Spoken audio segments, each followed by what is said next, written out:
चिता चिंता समाप्रोक्ता बिंदु मात्र विशेषता। चिता और चिंता में सिर्फ एक बिंदी का अंतर है। चिता पर एक बिंदी रख दे तो चिंता बन गई। चिता चिंता समाप्रोक्ता समान है, बिंदु मात्र विशेषता। और दोनों में भारी कौन है? सजीवम दहते चिंता निर्जीवम दहते चिता। सजीव व्यक्ति को जला डालती है चिंता, चिता जलाती है निर्जीव व्यक्ति को। जब देह में कुछ नहीं रह जाता, जीवात्मा चला जाता है, तब शरीर को जलाती है चिता। परंतु चिंता जीवित व्यक्ति को जला करके खोखला कर देती है। इसलिए चिंता बहुत भारी होती है, चिता से भी खतरनाक होती है चिंता। तो कुतश्चिंता तुरो भवान। इसलिए हे देवर्षि, आप जैसे इतने बड़े सिद्ध महात्मा और मुक्त संग परिप्राजक, और फिर भी आपके मुख पर यह चिंता शोभा नहीं देती है। नोचितम बद कारणम। आप जैसे मुक्त संग महात्मा चिंता करें ये उचित नहीं है। इसलिए अपनी चिंता का कारण हमें बताएं। नारद जी ने तुरंत सनकादिकों को प्रणाम किया। बोले भैया आपको मिल गए, मैं बहुत परेशान हूं सचमुच, पर क्यों परेशान हूं वो सुनो। पूरी सुनाई। भारत भूमि ही सत्संग की दिव्यतम भूमि है, इसलिए मैं भारत भ्रमण पर निकला। चलो कहीं संतों के बीच सत्संग करेंगे इस भावना से। और सर्वत्र भ्रमण किया, कोई तीर्थ छोड़ा नहीं। पुष्करम च प्रयागम च काशीम गोदावरीम तथा हरिक्षेत्रम कुरुक्षेत्रम श्रीरंगम सेतु बंधन एवमादिषु तीर्थेषु भ्रममाण इतस्ततः। सारे तीर्थों में भ्रमण किया। तीर्थों के गुरु हैं पुष्कर और तीर्थों के राजा हैं प्रयाग। तो पुष्करम च प्रयागम, सब जगह गया। श्रीरंगम दक्षिण में भी गया, सेतु बंधनम रामेश्वरम भी गया। सब जगह घूमा फिरा, पर चित्त को चैन नहीं मिला। सोचा चलो संतों को देखते हैं। तो पाखंड निरता संत, संतों में पाखंड का प्रवेश होता चला जा रहा है। पाखंड माने पाशब्देन त्रयी धर्म। पा शब्द का अर्थ है धर्म का पालन करना। शास्त्र विहित वेद वेद प्रणहितो धर्म। वेदादि शास्त्रों ने हमें अपना धर्म बतलाया है, हमें क्या करना चाहिए क्या नहीं करना चाहिए। विधि निषेध शास्त्रों में है, तदनुसार आचरण करना हमारा धर्म है। तो जिस धर्म का पालन करना चाहिए उसी का ही जो खंडन करने लग जाए उसका नाम है पाखंड। पालन योग्य धर्म का जो खंडन करे वो पाखंड, अथवा पापस्य खंड, जो पाप का ही एक खंड है वो पाखंड है। तो साधु संतों, पहले साधु संत बड़े आचार विचार वाले जब रहा करते थे। अब कोई आचार वाला विचार वाला महात्मा हो जो स्वयं बाकी अपने हाथ से बनावे, पवित्रता से रहे, तो लोग उसको पाखंडी कहते। वो बाबा जी बड़े पाखंडी जी थे ना, तो घर में घुसने, अपने रसोई में भी नहीं घुसने देते थे। हमारा परोसना तो बहुत दूर की बात है, बहुत छुआछूत बनाते। हमारे महाराज जी देखो, चाहे कोई खिला दे, चाहे जैसा खिला दे, कुछ भी खिला दो, सब प्रेम से खा लेते हैं। तो जो सब कुछ भक्षा भक्ष ग्रहण कर ले वो सबसे बड़े महात्मा माने जाते हैं। और जो आचार विचार ज्यादा दिखाए उसको लोग पाखंडी कहते हैं। भाषा ही परिभाषा पूरी बदल गई। तो नारद जी कहते हैं आज कलऊ पाखंड पूजिता। कलयुग में पाखंड का बहुत बढ़ावा हमने देखा। हमने गृहस्थों को भी देखा, यहाँ घर जाके देखा तो देवी जी का पूरा चलावा चल रहा है। सास ससुर की सेवा तभी तक ठीक से हो पाती है जब तक तिजोड़ी की चाबी हाथ नहीं लगी। और जहां माल पानी हाथ में आए सो स्वामी जी के कान फूंकने चालू कर दिए। सुनो जी, आपके लिए माता पिता भाई बंधु सखी सहेली सब छोड़ के आ गई मैं अकेली। अब जैसे मैंने छोड़ दी वैसे तुम भी छोड़ो, सबकी छुट्टी करो, बस हम दो और हमारे दो, बाकी सबकी छुट्टी करो। अरे यहां तक स्थिति है कि घर में मैया बाप कोने में बैठे रहे, सलाह परामर्श लेना पड़े तो साले साहब आते हैं सलाह देने के लिए। श्याल को बुद्धिदायक, उनकी बुद्धि से काम चलता है। बेटा बेटियों का भी विवाह नहीं होता, बिल्कुल सौदा होता है जहां जितने में पट जाए। कन्या विक्रयणो लोभा, लोभ इतना बढ़ गया गृहस्थों में। तो क्या विरक्त क्या गृहस्थ, सब में बहुत गड़बड़ घोटाला चल रहा है। कली दावानले नाद्य साधनम भस्मतांगता, कलयुग रूपी दावाग्नि में सारे कल्याण के साधन भस्मीभूत होते चले जा रहे हैं। ये सब देख करके हमारा मन बड़ा खराब हुआ। हम तो आए थे शांति के लिए, पर ये स्थिति देखकर हमारे चित्त में तो क्रांति मच गई, बहुत अशांति हो गई। हमने कहा अब कहां जाएं?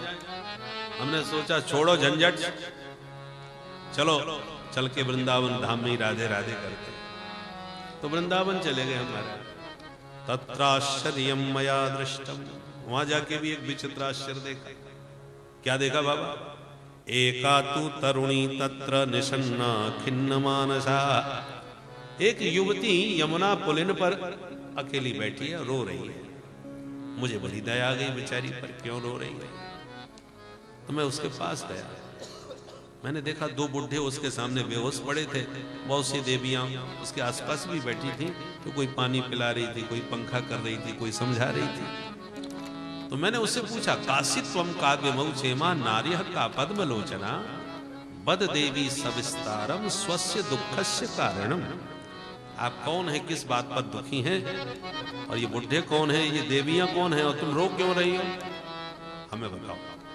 तब उस देवी ने परिचय दिया, अहम भक्ति ऋतिख्याता इमौ में तनयौ मतौ ज्ञान वैराग्य मानौ काल योगेन जर्जरौ। मेरा नाम है भक्ति देवी, दोनों बुढ़े मेरे बच्चे हैं, नाम है ज्ञान और वैराग्य। और गंगाद्या सरितश्चेमा मत्स्यवार्थम समागता, गंगा यमुना आदि जितनी नदियां हैं ये सब देवियों का रूप धारण करके मेरी सेवा के लिए आई हुई हैं। मैं दक्षिण में पैदा हुई, कर्नाटक में बड़ी हुई, महाराष्ट्र में पली, कई पाखंडियों के प्रदेशों में पहुंच करके बहुत परेशान भी हुई, पीड़ित हुई, पर जैसे तैसे भटकती बच्चों के साथ वृंदावन में आ गई।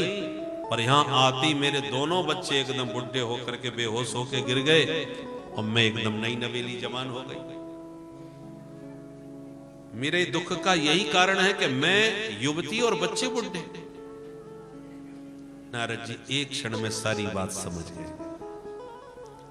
आज समाज में सचमुच भक्ति बहुत बढ़ रही है।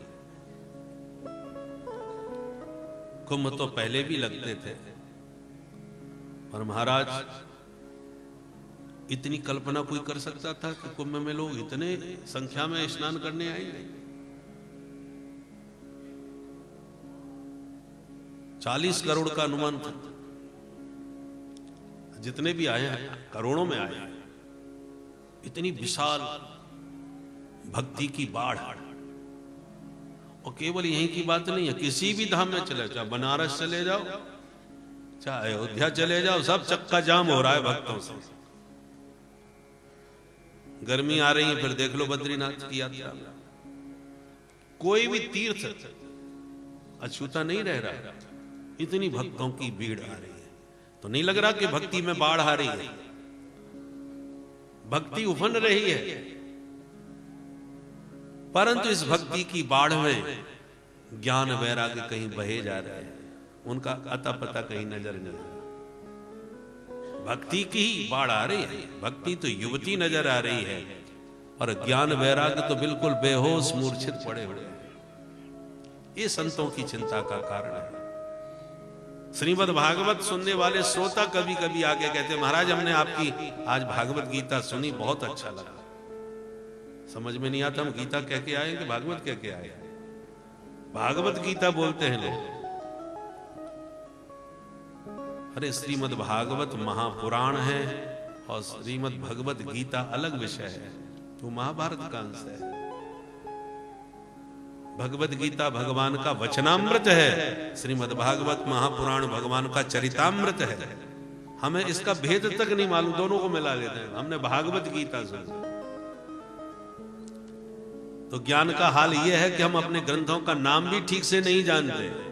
ग्रंथ में क्या लिखा है उसकी तो बहुत दूर की बात है, ग्रंथ के नाम तक हमको ठीक से नहीं मालूम। 4 वेद, 18 पुराण, 6 शास्त्र, बहुत कम ही लोग होंगे जो इनके नाम जानते हो। ये हमारे ज्ञान की हालत हो रही है, और वैराग्य का तो भगवान ही मालिक है।